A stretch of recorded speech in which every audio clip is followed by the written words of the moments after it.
The only thing that that I would say is I would reflect on the same comments that they made during the initial investigation.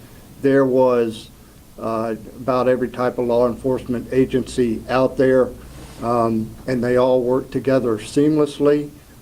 It was an awesome effort to all come together. Again, we appreciate the media for y'all's support as well.